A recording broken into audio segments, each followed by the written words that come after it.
ஒரு முழுமையாகத்தான் பிறக்கிறது. ஒரு குழந்தை பிறக்கும் போது எப்படி பிறக்கும்? முழுமையாக பிறக்கும். எல்லா உறுப்புகளோடும் எல்லா முழு உடம்போடும் அது பிறக்கும். சுகாதாரமாக சுகதேகியாக இந்த குழந்தை பிறந்திருக்கிறது என்று நாங்கள் சொல்லுவோம். இப்படித்தான் ஈமானும் பிறக்கும் போது முழுமையாகத்தான் பிறக்கும். அல்லாஹ்வை பற்றியும் மறுமை நாளை பற்றியும் நபிமார்களை பற்றியும் வேதங்களை பற்றியும் இப்படியான எல்லா விஷயங்களையும் விளங்கி படித்து ஏற்றுக்கொள்வதனைத்தான் நாங்கள் ஈமான் சொல்கிறோம். அப்படி விளங்கி படித்து நாங்கள் ஏற்றுக்கொண்டால் அந்த ஈமான் முழுமையாகத்தான் பிறக்கிறது. ஒரு குழந்தை பிறக்கும் போது எப்படி முழுமையாக பிறக்கிறதோ அப்படித்தான் ஈமானும் முழுமையாக பிறக்கும். ஆனால் அந்த குழந்தை வளர்கிறதுவா அல்லது தேய்கிறதுவா என்பது வளர்ப்பவரை பொறுத்தது. அந்த குழந்தை வளர்கிறதுவா தேய்கிறதுவா அது அந்த வளர்ப்பவரை பொறுத்தது.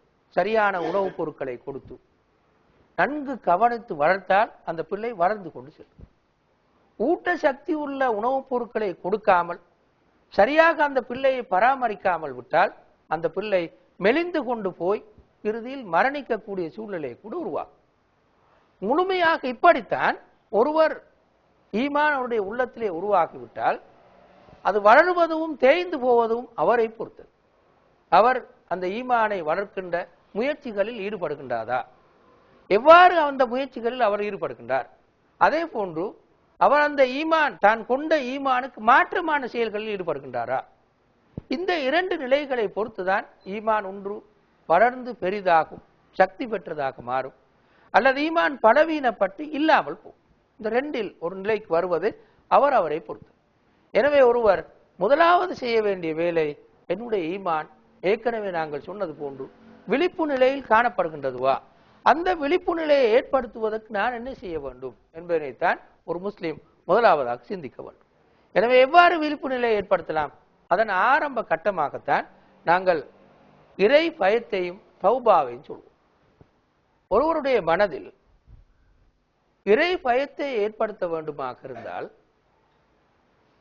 அல்லது தௌபா உணர்வை அதன் விளைவாக தௌபா உணர்வை ஏற்படுத்த வேண்டுமாக இருந்தால் இந்த விஷயங்கள் தான், இந்த 4 அடிப்படையான விஷயங்கள் தான் அதற்கு தேவைப்படுகின்றது. ஒன்று, அல் குர்ஆனுடனான தொடர்பு. குர்ஆனோடு எங்களுக்கு எவ்வளவு தூரம் தொடர்பு காணப்படுகிறது, எவ்வளவு தூரம் அதனை நாங்கள் விளங்கி இருக்கின்றோம் என்பதனை பொறுத்துதான் ஒருவருடைய ஈமானிய விளைப்பு நிலை பற்றி நாங்கள் சொல்ல முடியும். எவ்வளவு தூரத்துக்கு அல் குர்ஆன் சொன்ன அடிப்படையில் நாங்கள் அல்லாஹ்வை பற்றி விளங்கி இருக்கிறோம், மறுமை நாளை பற்றி விளங்கி இருக்கிறோம், ஏனைய நம்பிக்கைகளை பற்றி நாங்கள் எவ்வளவு தூரத்துக்கு குர்ஆனோடு தொடர்பு பற்றி விளங்கி இருக்கிறோம் என்பதுதான் முதலாவது நிலை. அந்த தொடர்பு எங்களிடத்திலே காணப்படாவிட்டால் இப்போது கண்டிப்பாக ஈமான் விழிப்பு நிலைக்கு வருவது என்பது சாத்தியமானது. மதிப்புக்குரிய சகோதரர்களே, அல்லாஹ் தஆலா மக்காவில் 80 சொச்சம் சூறாக்களை இறக்கினார். குர்ஆனில் காணப்படுகின்ற 114 சூறாக்களில் 80 சொச்சம் சூறாக்கள் மக்காவில் இறங்கியது. அதாவது குர்ஆனில் முக்காவாசி பகுதி மக்காவில் இறங்கியது. எனவே அல்லாஹ் தஆலா அந்த முக்காவாசி பகுதியிலும் குர்ஆனில் காணப்படுகின்ற 80 சொச்சம் சூறாக்களிலும் மக்காவில் இறங்கிய சூறாக்களில் என்ன சொல்லி இருக்கிறான் என்று நாங்கள் படித்து பார்த்தால் நம்பிக்கைகளோடு சம்பந்தப்பட்ட பகுதிகளை மட்டுமே அந்த சூறாக்கள் சொல்லியிருக்கிறார். வேறு எதனை பற்றியும் சட்டங்களோடு சம்பந்தப்பட்ட பகுதிகளை பற்றி அல்லாஹ் மக்காவிலே சொல்லவில்லை. நம்பிக்கைகளோடு சம்பந்தப்பட்ட பகுதி, அதனோடு சம்பந்தப்பட்ட பண்பாடுகளை பற்றித்தான் அல்லாஹ் தஆலா மக்காவுடைய அந்த சூறாக்களிலே சொல்லியிருக்கிறார்.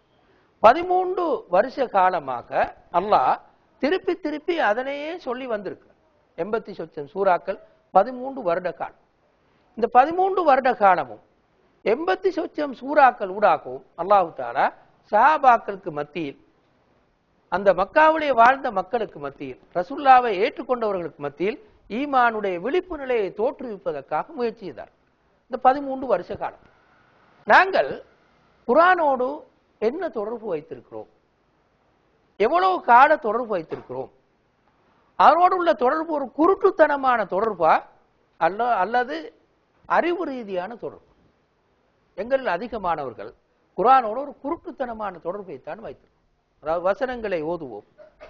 எப்படி ஒரு குருடன் ஒரு பொருளை பார்க்க முடியாதோ அப்படித்தான் குர்ஆனில் சொல்ல வருகின்ற விஷயங்களை எங்களுடைய அறிவு விளங்கிக் கொள்ள மாட்டார். ஏனால் அதனுடைய வசனங்கள் விளங்காதன் காரணமாக அறிவு விளங்கிக் கொள்ள மாட்டார். குருடன் எப்படி ஒரு பொருளை பார்ப்பானோ அதே போன்றுதான் நாங்கள் குர்ஆனுடைய சொற்களை வசனங்களை கண்ணால் பார்க்கிறோம், அறிவால் எங்களினால் பார்க்க முடியும். குர்ஆனுடைய வசனங்களை அறிவினால் எங்களினால் பார்க்க முடியும். எனவே ஆனால் அல் குர்ஆன் என்ன செய்திருக்கிறது? 13 வருட காலம் 80 சொச்சம் வசனங்கள் ஊடாக ஈமானிய விழிப்புணர்வை தோற்றுவிக்கின்ற ஒரே இலக்கை கொண்டு குர்ஆன் தொடர்ந்து போராடி உழைத்து வந்திருக்கிறது. இந்த தொடர்பை ஒரு நாளும் சஹாபாக்கள் எல்லா வேலைகளையும் விட்டு விட்டு வந்து செய்யவில்லை. வியாபாரத்தை செய்து கொண்டிருந்தார்கள், திருமணம் முடித்திருந்தார்கள், பிள்ளைகளை வளர்த்து கொண்டிருந்தார்கள், விவசாயிகளாக இருப்பவர்கள் விவசாயிகளாக இருந்து பாடுபட்டு வந்தார்கள். இந்த வேலைகள் தொழில்களை எல்லாம் விட்டு விட்டு வந்து 13 வருஷ காலம் குர்ஆனை படிப்பதிலே மட்டும் ஈடுபட்டார்கள் என்று யாரும் சொல்வதில்லை. அப்படி இருக்கவில்லை. உண்மை மக்காவில் வாழ்ந்த சஹாபாக்கள் வியாபாரம் எதுவும் செய்யாமல் விவசாயத்தில் ஈடுபட்டவர்கள் விவசாயத்தையும் விட்டுவிட்டு பிள்ளைகளையும் விட்டுவிட்டு குடும்பத்தையும் விட்டுவிட்டு அப்படி வரவில்லை. குடும்பம் இருந்தது, வியாபாரம் இருந்தது, ஏனைய தொழில்கள் இருந்தது, ஏனைய பிரச்சனை எல்லாவற்றையும் வைத்து கொண்டுதான் குர்ஆனையும் அவர்கள் பார்த்தார்கள், படித்தார்கள், விளங்கினார்கள். எனவே மதிப்புக்குரிய சகோதரர்களே, அல் குர்ஆன் எப்படி அந்த மக்களுக்கு மத்தியில் ஈமானிய விழிப்புணர்வை தோற்றுவிப்பதற்கு பல 80 சொச்சம் சூறாக்கள் ஊடாக 13 வருட காலம் முயற்சி செய்ததுவோ அதே போன்றுதான் அப்படியான ஒரு தொடர்பு எங்களுக்கு குர்ஆனோடு வர வேண்டும். அப்படியான தொடர்பு வரும்போது மட்டும்தான் அந்த ஈமானிய விழிப்புணர்வை தோற்றுவிப்பது சாத்தியமாக மாறும். இது ஒரு அம்சம். இரண்டாவது கியாமுல் லைல் என்று நாங்கள் சொல்லுவோம். இப்போது நாங்கள் சொல்கின்ற தராவிஹ் தொழுகையை இன்னொரு வார்த்தையில் சொன்னால் அதனை கியாமுல் லைல் என்று நாங்கள் சொல்லுவோம். கியாமுல் லைலில் நாங்கள் என்ன செய்கின்றோம் என்றால் அதே குர்ஆனை ஒரு பக்தி பூர்வமான சூழ்நிலையில் நாங்கள் ஓதுகின்றோம், திருப்பி திருப்பி ஓதுகின்றோம். உதாரணமாக நாங்கள் இந்த 30 நாட்களுக்கு இடையில் முழு குர்ஆனையும் ஒரு முறை வாசித்து விடுவோம், அல்லது வாசிப்பதனை கேட்டுக்கொண்டிருப்போம். முழு குர்ஆனையும் அங்கே இமாம் வாசிப்பதனை நாங்கள் கேட்டுக்கொண்டிருப்போம். இந்த கியாமுல் லைலை உயிரோட்டமாக நாங்கள் செய்ய முடியுமாக இருந்தால் முழு குர்ஆனை ஓதுகின்ற போது எங்களுக்கு அது விளங்கிக் கொண்டே செல்கிறது என்று உதாரணமாக வைத்துக் கொண்டால் இந்த 30 நாட்களிலும் நாங்கள் முழு குர்ஆனை ஒரு முறை அப்படியே வாசித்து விடுவோம். அது கண்டிப்பாக மனிதனின் மனோநிலையில் ஒரு மாற்றத்தை, ஒரு பாதிப்பை, ஒரு தாக்கத்தை ஏற்படுத்தும் என்பதில் சந்தேகமில்லை. எனவே கியாமுல் லைல் என்பது அமைதியான சூழ்நிலையில் சந்தடிகள் எதுவும் இல்லாத ஒரு இரவு நேரத்தில் நின்று தொழுகின்ற தொழுகையைத்தான் நாங்கள் கியாமுல் லைல் என்று சொல்கிறோம். சந்தடிகள் அதிகமாக இருக்கின்ற, வேலைகள் கூடியிருக்கின்ற ஒரு இடத்தில் நாங்கள் ஒரு புத்தகத்தை வாசித்தாலும் கவனத்தை ஒருமுகப்படுத்துவது மிகவும் சிரமம். ஆனால் இரவு நேரத்தில் சந்தடிகள் எதுவும் இல்லாத போது, வேலைகள் எல்லாவற்றையும் ஒரு புறத்தில் வைத்துவிட்டு நாங்கள் வந்து நின்று வணங்குகின்ற போது முழு கவனத்தோடும் முழு ஈடுபாட்டோடும் ஒருமுகப்பட்டு அந்த வாசிக்கின்ற விஷயத்தை அல்லது ஓதுகின்ற விஷயத்தை மனதில் கொள்வதற்கு எங்களுக்கு சாத்தியமாக மாறும். இதனைத்தான் நாங்கள் கியாமுல் லைல் என்று சொல்கிறோம். இந்த கியாமுல் லைலும் உள விழிப்பு நிலையை ஏற்படுத்துவதில் அல்லது ஈமானிய விழிப்பு நிலையை ஏற்படுத்துவதில் ஒரு மிகப்பெரிய ஒரு பங்களிப்பை செய்ய முடியும். இந்த பின்னணியில் தான் ஈமான் கொண்ட உடனேயே மக்காவில் ஈமான் கொண்ட முஸ்லீம்களை முதலாவது அவர்களுக்கு கடமையாக்கியது அல்லாஹு தஆலா கியாமுல் லைல். ஒவ்வொரு நாளும் நீண்ட நேரம் நின்று வணங்குவதை அல்லாஹு தஆலா அந்த மக்காவுடைய முஸ்லீம்களுக்கு ஆரம்பத்தில் கடமையாக்க மாட்டார். ஒரு வருட காலம் அப்படி வணங்குவதை அல்லாஹு தஆலா கடமையாக்கினான் என்று சூரத்துல் முஸம்மிலை படிக்கின்ற போது எங்களுக்கு தெளிவாக்குகிறது. மூன்றாவது விடயம் அல்லாஹ்வுடைய பாதையில் செலவிடுதல் ஈமானிய விழிப்பு நிலையை ஏற்படுத்துவதில் அடுத்த பெரிய பங்களிப்பை செய்யும். மதிப்புக்குரிய சகோதரர்களே, ஈமானுக்கு எதிரான ஒரு நிலைதான் உலக ஆசை, பணத்தின் மீது கொள்கின்ற பற்று, பொருட்களின் மீது கொள்கின்ற பற்று உண்மையில் ஈமானுக்கு எதிர்நிலை. மனிதனை ஈமானை விட்டு தூரமாக்குகின்ற, ஈமானை உறங்கு நிலைக்கு கொண்டு செல்கின்ற நிலைதான் இந்த உலகத்தின் மீது கொள்கின்ற பற்றாக அமைகின்றது. அதனை நாங்கள் பொருட்படுத்தாமல் செலவழிக்கின்ற போது, இல்லாதவர்களுக்கு கொடுக்கின்ற போது, உயர்ந்த பணிகளுக்காக செலவிடுகின்ற போது நாங்கள் அந்த உலகத்தின் மீது கொள்கின்ற பற்றை, செல்வத்தின் மீது கொள்கின்ற பற்றை விட்டு நீங்குகின்றோம். அப்போது உள்ளம் தூய்மைப்படுகின்றது, அந்த பற்றை விட்டு தூய்மைப்படுகின்றது. இந்த கண்ணோட்டத்தில் தான் நாங்கள் அல்லாஹ்வுடைய பாதையில் செலவிடுதல் தூய்மைக்கு காரணமாக இருக்கிறது என்று சொல்கிறோம். அல்லதி யுத்தி மாலஹு யத்தஸக்கா, உள்ளத்தை தூய்மைப்படுத்துகின்ற நோக்கத்தில் அவன் செல்வத்தை செலவழிக்கின்றான் என்று அல்லாஹ் தஆலா சூரத்துல் லைலில் இந்த கருத்தை தான் சொல்கிறார்.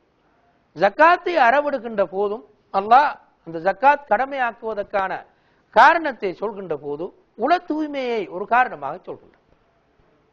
குது மின் அம்வாலிஹிம் ஸதகத்தன் துத்தஹிருஹும், அவர்களை தூய்மைப்படுத்தக்கூடிய வகையில் ஜக்காத்தை நீங்கள் பெறுவீர்களாக என்று அல்லாஹ் தஆலா ஜக்காத்தையும் உள தூய்மையையும் சேர்த்து அந்த வசனத்திலே சொல்கின்றார். கடைசியாக இறை சிந்தனை என்று நாங்கள் சொல்வோம். அதாவது எங்களுக்கு தெரியும், எங்களுக்கு நெருக்கமாக இருக்கின்ற ஒரு நண்பர், நீண்ட நாளாக பழக்கத்தில் இருக்கின்ற ஒரு நண்பர் ஏதோ ஒரு காரணமாக எங்களை விட்டு தூரமாகி விட்டார் என்று வைத்துக் கொள்வோம். இப்போது நாங்கள் அவரோடு எந்த தொடர்பையும் வைத்துக் கொள்ளாவிட்டால் அவரை படிப்படியாக மறந்து போவோம். கொஞ்சம் கொஞ்சமாக மறந்து போய் சில வேளைகளில் அவருடைய பெயரும் மறந்து தோற்றவும் சேர்ந்து மறந்து போகும். ஆனால் தூரமாகி போன அவருக்கு அடிக்கடி கோல் எடுத்தால், அடிக்கடி கடிதம் போட்டால், அடிக்கடி அவரோடு பேசிக்கொண்டால் இப்போது அந்த தொடர்பு எப்போதும் நெருக்கமாக இருக்கும். முழுக்க இதனைத்தான் இறை சிந்தனை என்ற கருத்து எங்களுக்கு சொல்கிறது.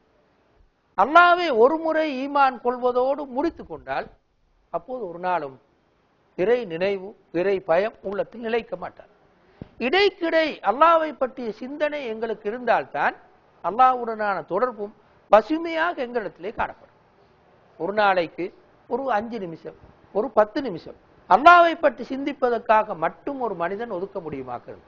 மஹ்ரிபு தொழுகையின் பிறகு, இஷா தொழுகையின் பிறகு, சுபஹ் தொழுகையின் பிறகு, இப்படியான ஏதாவது ஒரு நேரத்தை, கொஞ்ச நேரத்தை அல்லாஹ்வை பற்றி சிந்திப்பதற்கு, அல்லாஹ்வுடைய படைப்பினங்களை பற்றி சிந்திப்பதற்கு, அல்லாஹ்வுடைய ஆற்றலையும் சக்தியையும் பற்றி சிந்திப்பதற்கு ஒதுக்கி கொண்டால் இப்போது அவன் அல்லாஹ்வுடைய தொடர்போடு இருப்பான். அந்த சிந்தனை முழுமையாக இல்லாமல் போனால் அந்த தொடர்பும் அப்படியே அருந்து போகும். வெறுமனே அல்லாஹ் ஒருவன் இருக்கிறான் என்ற மனோநிலை மட்டும்தான் அவனிடத்திலே மிஞ்சும். எனவே 3வது 4வது இறை சிந்தனை என்று சொல்றோம். இந்த 4 விஷயங்களும் மிகவும் அடிப்படையானது, ஈமானிய விழிப்பு நிலையை தோற்றுவிப்பது. இந்த பின்னணியில் தான் இவை அனைத்தையும் உள்ளடக்கிய வகையில் தான் நோன்பு எங்களிடத்திலே வந்திருக்கிறது. இந்த 4 விஷயங்களும் நோன்பிலேயே காணப்படுகிறது. குர்ஆனோடுனான தொடர்பு, கியாமுல் லைல், அல்லாஹ்வுடைய பாதையில் செலவிடுதல், இறை சிந்தனை, இந்த 4 விஷயங்களையுமே நோன்பு அடக்கி இருக்கிறது. ஆனால் பிரச்சனை என்னவென்றால் இந்த 4 விஷயங்களையும் நாங்கள் நோன்பிலே செய்கின்றோமா, எவ்வளவு தூரத்துக்கு அதனை கடைபிடிக்கின்றோம் என்பதுதான் எங்களிடம் இருக்கின்ற முக்கியமான பிரச்சனையாக அமைக்கிறது. நாங்கள் நோன்பிலே குர்ஆனுடனான தொடர்பை எப்படி வைத்துக் கொள்கிறோம்? ஒவ்வொரு நாளும் குர்ஆனை ஒரு 10 நிமிஷம் ஓதுகிறோம். குர்ஆனில் என்ன சொல்லப்பட்டிருக்கிறது என்பதனை விளங்குவதற்கு இந்த 30 நாட்களிலும் நாங்கள் எப்படி பயன்படுத்துகிறோம்? உதாரணமாக ஒரு மொழிபெயர்ப்பை எடுத்து, அல்லது நிறைய தமிழிலும் கூட தப்சீர்கள் காணப்படுகின்றன, அந்த தப்சீர்களை எடுத்து நாங்கள் வாசித்து பார்க்கிறோமா? ஒரு நாளைக்கு ஒரு 15 நிமிடம் மட்டும் குர்ஆன் என்ன சொல்கிறது என்பதனை விளக்குவதற்கு நாங்கள் ஒதுக்குவோம் என்று நாங்கள் சிந்திப்பதில்லை. கியாமுல் லைலுக்கு வந்து நின்றாலும் கூட எங்கள் எல்லோருக்கும் தெரியும், நான் சொல்ல வேண்டிய அவசியம் இல்லை, இமாம் ஓதுகின்ற எதுவும் எங்களுக்கு விளங்க மாட்டார். விளக்கம் சொல்வதும் மிகவும் சிரமமானது. முழு சூறாக்களுக்கும் அங்கு ஓதப்படுகின்ற ஒரு ஜுசுவுக்கு, ஒரு நாளைக்கு ஓதப்படுகின்ற ஒரு ஜுசுவுக்கு நீண்ட விளக்கங்களை சொல்வது மிகவும் சாத்தியமில்லாத ஒரு விஷயம்.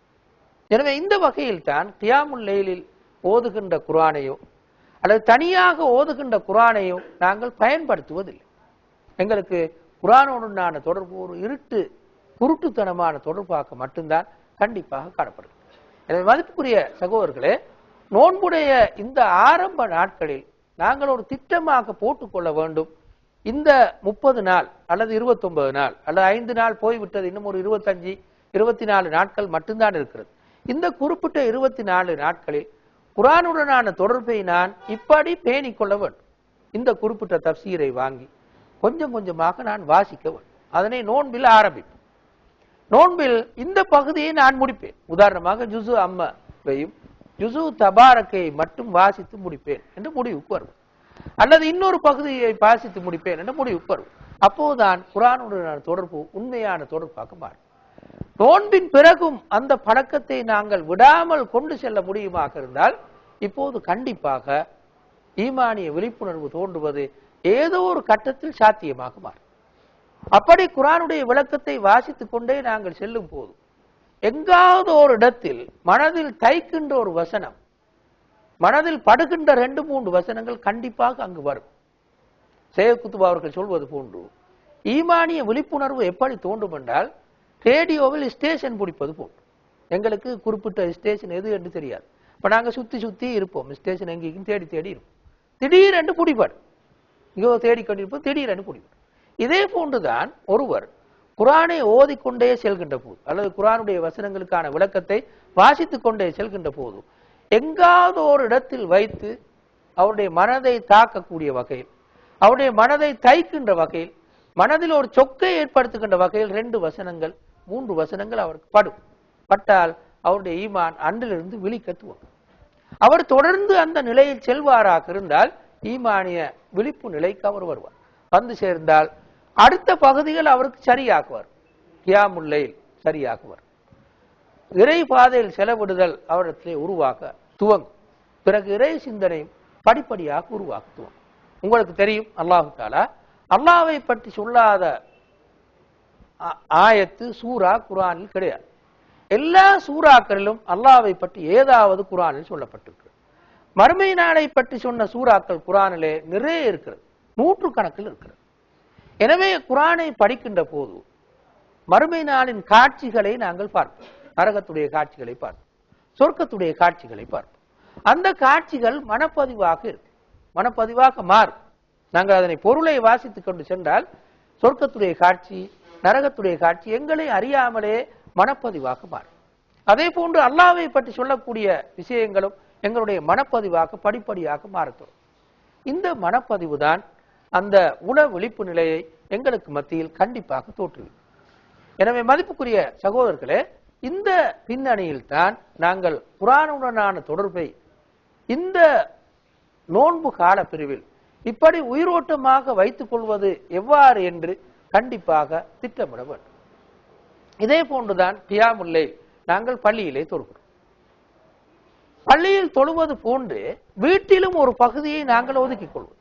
உதாரணமாக நாங்கள் பள்ளியிலே 23 ரக்காத்துகளை தொழுகிறோம். 20 ரக்காத்துகளை தொழுதுவிட்டு 3 ரக்காத்து வித்திரை மட்டும் நாங்கள் வீட்டில் வந்து, உதாரணமாக சஹரு கொஞ்சம் முந்தி எழும்பி அரை மணித்தியாலங்களுக்கு முன்பு எழும்பி அந்த 3 ரக்காத்துகளை நாங்கள் மிகவும் கவனமாகவும் நிதானமாகவும் சரியாகவும் மோதி தொழுவது. உதாரணமாக வைத்துக் கொள்ளுங்கள், ஸல்லல்லாஹு அலைஹி வஸல்லம் அவர்கள் இந்த வித்திரு தொழுகையின் போது சூரத்துல் ஆலாவையும் சூரத்துல் காஷியாவையும் கடைசி 3 சூறாக்களையும் அதிகமாக ஓதி இருக்கிறார். சூரத்து இஹ்லாஸ், சூரத்துல் ஃபலக், சூரத்துல் நாஸ். இந்த 3 சூறாக்களையும் கடைசி ரக்காத்திலும் முதல் 2 சூறாக்களையும் சூரத்துல் ஆலா, சூரத்துல் காஷியா, இந்த 2 சூறாக்களையும் முதல் 2 ரக்காத்துகளிலும் ரசூலுல்லாஹ் ஓதி இருக்கிறார். இதனை நாங்கள் இப்போது விளங்கிக் கொண்டோம். இப்போது நாங்கள் என்ன செய்யலாம்? இந்த 5 சூறாக்களையும் முதலாவது படிக்கலாம். சூரத்துல் ஆலாவை மிக கவனமாக பொருளை விளங்கி வாசித்துக் கொள்வது. பிறகு அதுக்கு என்ன விளக்கம் என்பதனை ஒரு தப்சீரை பார்த்து விளங்கிக் கொள்வது. அதே போன்று சூரத்துல் காஷியா, அதே போன்று சூரத்துல் இஹ்லாஸ், சூரத்துல் ஃபலக், சூரத்துல் நாஸ், இந்த 5 சூறாக்களையும் நாங்கள் கவனமாக படித்துக் கொள்வது. இதுக்கு மிச்ச நேரம் போகுமா? ஒரு நாளும் போக மாட்டார். ஒரு 2 மணித்தியாலங்கள் போதும் இந்த 4-5 சூறாக்களையும் விளங்கிக் கொள்வது. கடைசி 3 சூறாக்களும் மிகவும் சின்ன சூறாக்கள், ஆக சிறிய சூறாக்கள் தான் கடைசி 3 சூறாக்கள். மற்ற 2 சூறாக்களும் கூட பெரிய சூறாக்கள் அல்ல, சின்ன சூறாக்கள் தான். எனவே இந்த சூறாக்களை நாங்கள் கவனமாக படித்து விளங்கிக் கொண்டு ஒவ்வொரு சொற்களையும் வசனங்களை விளங்கிக் கொண்டு பிறகு அதனை வைத்து ஓதுவது, தொழுவது. அந்த 3 ரக்காத்துகளையும் வித்திரு 3 ரக்காத்துகளையும் அதனை வைத்து அந்த பொருளை உணர்ந்து உணர்ந்து ஓதுவது. உணர்ந்து உணர்ந்து ஓதுகின்ற போது கண்டிப்பாக ஏதோ ஒரு இடத்தில் வைத்து மனதில் அது தைக்கும் அல்லது மனதில் அது ஒரு மாற்றத்தை உருவாக்கும், எந்த சந்தேகமும் இல்லாமல். அந்த நியத்தோடு நாங்கள் செய்தால் 30 நாளைக்கும் அப்படியே நாங்கள் தொடர்ந்து செய்வோமாக இருந்தால் கண்டிப்பாக அது ஒரு மனமாற்றத்தை உருவாக்கும் என்பதில் சந்தேகம் கிடையாது. எனவே மதிப்புக்குரிய சகோதரர்களே, இதனைத்தான் கியாமுல் லைல் இதனையாவது நாங்கள் செய்ய வேண்டும். பெரிய வேலையை செய்யாவிட்டால் மிகவும் சிறந்ததுதான் எங்களுடைய பள்ளிகளில் கியாமுல் லைலை குர்ஆனை பொருளோடு விளங்குவதோடு செய்வது மிகவும் சிறந்தது. ஆனால் எங்களினால் அது மிகவும் சிரமமானது. எங்களுக்கு இருக்கிற சூழ்நிலையின் காரணமாக, எங்களுக்கு காணப்படுகின்ற பள்ளிகளின் சூழ்நிலையின் காரணமாக, இமாமுடைய நிலையின் காரணமாக நாங்களும் கூட வேகமாக வீட்டுக்கு ஓடிவிட வேண்டும் என்ற நிலையில் இருப்பதன் காரணமாக நீண்ட நேரம் குர்ஆனை ஓதுவது அதனை விளங்குவதற்கு நாங்களும் ரெடி இல்லாதன் காரணமாக அது எங்களுக்கு சிரமமானது. எனவே என்ன செய்யலாம்? நான் சொன்ன இதனை மாத்திரம் செய்யலாம். அந்த வித்ர் தொழுகை என்று சொல்லக்கூடிய கியாமுல் லைலின் ஒரு பகுதி தான் அந்த கடைசி 3 ரக்காத்துகள். அந்த 3 ரக்காத்துகளையும் எங்களுக்கு நாங்கள் வைத்துக் கொள்வது, வீட்டில் வந்து தொழுவதற்கு வைத்துக் கொள்வது. இமாமோடு மற்ற 20 ரக்காத்துகளை நாங்கள் தொழுவது. 3 ரக்காத்துகளையும் வீட்டுக்கு வந்து தொழுவது. நான் சொன்ன 5 சூறாக்களையும் விளங்கி, சூரத்துல் ஆலா, சூரத்துல் காஷியா, சூரத்துல் இஹ்லாஸ், சூரத்துல் ஃபலக், சூரத்துல் நாஸ், இந்த 5 சூறாக்களை விளங்கி என்ன பொருளை அல்லாஹ் அங்கு சொல்கின்றான், என்ன விளக்கத்தை சொல்கின்றான் என்பதனை விளங்கி வந்து அந்த மனோநிலையோடு 30 நாட்களும் அல்லது மிஞ்சி இருக்கிற 25 நாட்களும் நாங்கள் ஓதி வரும். ஓதி வந்தால் மதிப்புக்குரிய சகோதரர்களை மிக பெரும்பாலும் எங்களிடத்திலே ஒரு மாற்றம் வரும். அதில் கடைசி 2 சூறாக்களும் துவா, கடைசி 2 சூறாக்களும் பிரார்த்தனை. குல் அஊது பிரப்பில் ஃபலக், அதிகாலை நேரத்தின் இரட்சகன் மூலமாக நான் பாதுகாப்பு தேடுகிறேன். மின் ஷர்ரி மா ஹலக், அவன் படைத்தவற்றின் தீங்கிலிருந்து நான் பாதுகாப்பு தேடுகிறேன் என்று நாங்கள் சொல்கிறோம். அடுத்த சூறாவும் குல் அஊது பிரப்பின் நாஸ் மலிக்கின் நாஸ் இலாஹின் நாஸ், மக்களுடைய இரட்சகன், மக்களுடைய இறைவன், மக்களுடைய அரசன், அவனின் மூலமாக நான் பாதுகாப்பு தேடுகின்றேன். மோசமான உணர்வுகள், மோசமான எண்ணங்களை விட்டு நான் அவனிடத்திலே பாதுகாப்பு தேடுகின்றேன் என்று அந்த சூரத்துன் நாஸ் நூடாக நாங்கள் பிரார்த்திக்கிறோம். இந்த பிரார்த்தனை மனோநிலையோடு நாங்கள் ஓதுவோம். நான் இப்போது தொழுகிறேன், ஆனா பிரார்த்திக்கிறேன். அந்த தொழுகையில் நான் பிரார்த்திக்கிறேன். குல் அஊது பிரப்பின் நாஸ் மலிக்கின் நாஸ் இலாஹின் நாஸ் மின் ஷர்ரில் வஸ்வாஸில் கன்னாஸ் என்று சொல்லும் போது நான் உண்மையில் பிரார்த்திக்கிறேன். எனவே அந்த வசனத்தின் ஒவ்வொரு வசனத்தின் பொருளும் எங்களுக்கு விளங்கினால் பிரார்த்தனை மனோநிலையோடே நாங்கள் அதனை ஓத முடியும். எனவே ஆக குறைந்தது இந்த நிலைக்காவது வருவது. சொந்தமாக கியாமுல் லைலை உயிரோட்டமாக அந்த 3 ரக்காத்தை மட்டுமாவது ஓதுவது. இதனை விட கூட செய்ய முடியுமானவர்கள் செய்யலாம், அல்லது ஆக குறைந்து இதற்காவது வருவது. இது கூட முடியாது என்று யாருமே சொல்ல முடியாது. இந்த 5 சூறாக்களை படித்துக் கொள்வது, பொருளை புரிந்து கொள்வது முடியாது என்று யாரும் சொல்ல மாட்டார். அதே போன்று ஒரு அரை மணித்தியாலம் தேவையில்லை. உதாரணமாக அரை மணித்தியாலம் வைத்துக் கொள்வோம். அரை மணித்தியாலங்கள் மட்டும் வீட்டில் வைத்து ஓதுவோம்.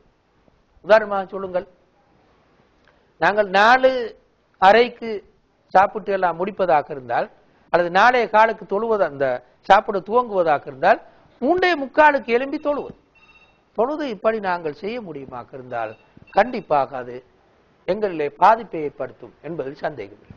3வது அல்லாஹ்வுடைய பாதையில் செலவிடுதல். இந்த நோன்புடைய காலத்தில் நான் ஒரு சின்ன தொகையாவது அல்லாஹ்வுடைய பாதையில் செலவிட வேண்டும் என்ற நீயத் ஜகாத்து கொடுப்பதல்ல. ஜகாத்து கொடுப்பது கடமை, அதனை நோன்புடைய காலத்தில் கொடுப்பது அல்ல. அது எல்லாம் எப்போது கடமையாகுவதோ அப்போது கொடுக்க வேண்டும். ஜகாத்தை விட அதிகமாக சதக்கா செய்வது, ஏதோ ஒரு பகுதியை சதக்கா செய்வது. நான் உதாரணமாக இந்த நோன்பிலே ஒரு 100 ரூபாவை செலவழிப்பேன், ஒரு 500 ரூபாவை செலவழிப்பேன், ஒரு 1000 ரூபாவை செலவழிப்பேன், ஒரு 5000 ரூபாவை செலவழிப்பேன். இப்படி அல்லாஹ்வுடைய பாதையில் சதக்கா செய்வதற்கு ஒரு தொகையை ஒதுக்குவது, இதுவும் என்னுடைய உள தூய்மைக்கு ஒரு பெரியோரு பங்களிப்பை செய்யும். இதனை நாங்கள் எல்லோரும் எங்களால் முடிந்த அடிப்படையிலே செய்வோம். கடைசியாக இறை சிந்தனை. இந்த 3இல் ஒரு நேரத்தில், மஹ்ரிபிலோ இஷாவிலோ அல்லது சுபஹ் நேரத்தில் பள்ளியின் ஒரு புறமாக உட்கார்ந்து, தனிமையாக உட்கார்ந்து முழுமையாக இறை சிந்தனையிலேயே தரித்திருப்போம். ஒரு 5 நிமிஷத்துக்கு, ஒரு 3 நிமிஷத்துக்கு தரித்திருப்போம். இந்த நிலையை எங்களிடத்திலே உருவாக்கி கொள்ள முடியுமாக இருந்தால், ஏத்திகாஃப் இருந்தால் நல்லம். எல்லோருக்கும் ஏத்திகாஃப் இருக்க முடியாதுன்னு எங்களுக்கு தெரியும், நான் சொல்ல வேண்டிய அவசியம் இல்லை. அதுவும் குறிப்பாக ஏத்திகாஃப் என்ற அந்த ஏத்திகாஃப் என்ற அமல் தனி நபர் அமல், அதனைத்தான் நாங்கள் விலகிக் கொள்வோம். கூட்டு அமல் அல்ல, அது ஒரு தனி நபர் அமல். ஒவ்வொருவரும் தனக்கென்று ஒரு டைம் டேபிள், தனக்கென்று ஒரு ஒழுங்கு இருக்க வேண்டும். கூட்டு அமல் அல்ல, ஒரு தனி நபர் அமல். எனவே அந்த ஏத்திகாஃபில் இருந்தோ அல்லது இல்லாமல் கொஞ்ச நேரம் ஏத்திகாஃப், ஒரு 5 நிமிஷம், ஒரு 3 நிமிஷம், ஒரு 10 நிமிஷம், இதனை நாங்கள் வளமையாக இந்த நோன்பு காலத்திலே செய்வோம். இன்னொரு 25 நாள் அல்லது 24 நாட்கள் இருக்கும். இந்த 24, 25 நாட்களில் ஏதோ ஒரு 3 நேரத்தில், ஒரு குறிப்பிட்ட வசதியான ஒரு நேரத்தில் நாங்கள் பள்ளியின் ஒரு மூலையை பார்த்து உட்கார்ந்து ஒரு 5 நிமிஷத்துக்கு, ஒரு 3 நிமிஷத்துக்கு அல்லாஹ்வுடைய சிந்தனையிலே ஈடுபட்டு விட்டு வெளியிலே வரும். இமாம் கசாலியுடைய இறை சிந்தனை என்று ஒரு புத்தகம் இருக்கிறது. இறை சிந்தனை என்று இமாம் கசாலியின் ஒரு அழகான புத்தகம் இருக்குது.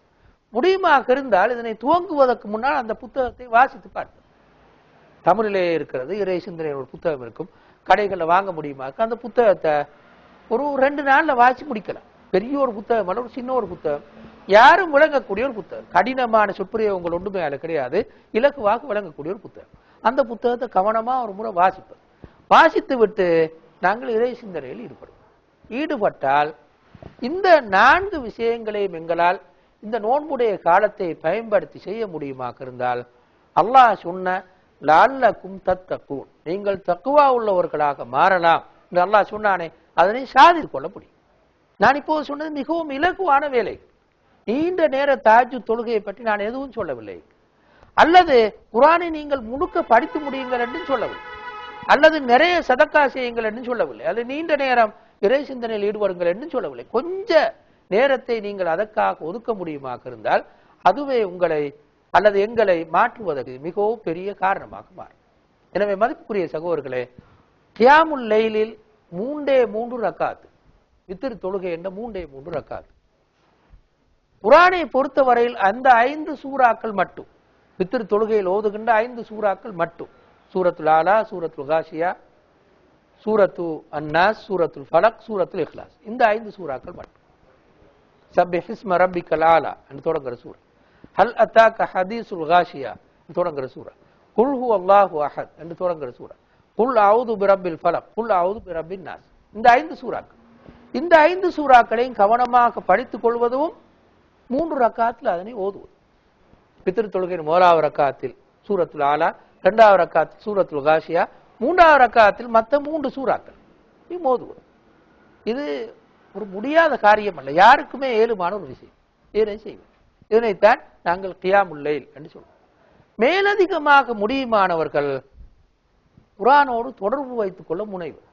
நான் இந்த நோன்பில் 1 ஜுசுவை படித்து முடிப்பேன், 2 ஜுசுவை வாசித்து முடிப்பேன், 5 ஜுசுக்களை வாசித்து முடிப்பேன், இப்படி முடியுமானவர்கள் அப்படியான தொடர்புக்கும் வர முடியும்.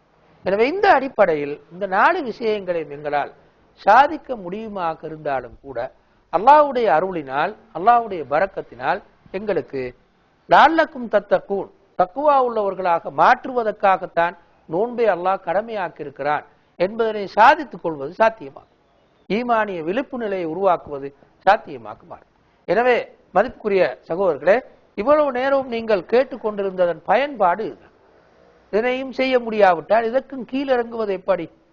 இதை விட தாழ்ந்த நிலைக்கு எப்படி இறங்க முடியும்? இது மிகவும் எளிமையான, மிகவும் லேசான வழிமுறை.